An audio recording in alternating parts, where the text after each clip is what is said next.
ഇനി മറ്റു വാർത്തകളിലേക്ക്. ആസൂത്രണ ബോർഡിലെ പരീക്ഷാ ക്രമക്കേട് അന്വേഷിക്കുന്നത് സംബന്ധിച്ച അന്തിമ തീരുമാനം നാളത്തെ മന്ത്രിസഭാ യോഗം ചർച്ച ചെയ്യും.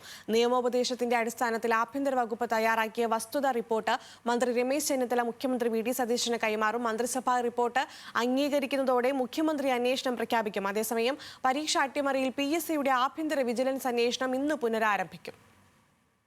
ആസൂത്രണ ബോർഡിലെ പരീക്ഷാ ക്രമക്കേട് അന്വേഷിക്കുന്നത് സംബന്ധിച്ച സുപ്രധാന തീരുമാനം നാളെ ചേരുന്ന മന്ത്രിസഭാ യോഗത്തിലുണ്ടാകും. ആഭ്യന്തരമന്ത്രി രമേശ് ചെന്നിത്തലയാകും റിപ്പോർട്ട് ക്യാബിനറ്റിൽ അവതരിപ്പിക്കുക.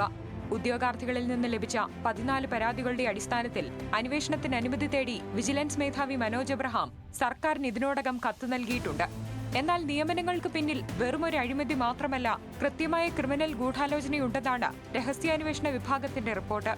ഈ സാഹചര്യത്തിൽ ക്രൈംബ്രാഞ്ചോ ADGP റാങ്കിലുള്ള ഉദ്യോഗസ്ഥന്റെ നേതൃത്വത്തിലുള്ള പ്രത്യേക സംഘമോ കേസ് അന്വേഷിക്കണമെന്ന ആവശ്യവും മന്ത്രിസഭയുടെ പരിഗണനയിലുണ്ട്.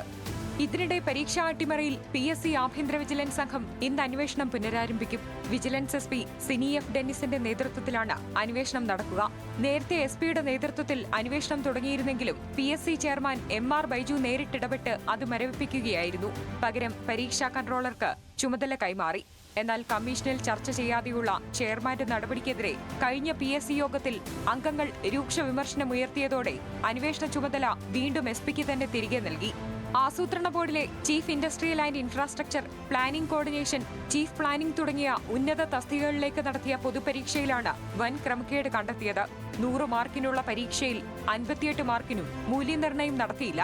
ഒരു ഇടതുപക്ഷ സംഘടനാ നേതാവിന് മാർക്ക് ലിസ്റ്റ് പോലും പ്രസിദ്ധീകരിക്കാതെ നിയമനം നൽകിയെന്ന ഗുരുതര വിവരവും ന്യൂസ് മലയാളം പുറത്തുകൊണ്ടുവന്നിരുന്നു.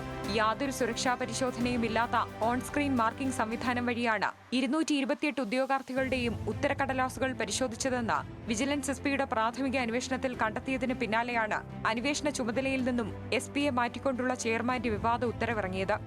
ന്യൂസ് മലയാളം, തിരുവനന്തപുരം.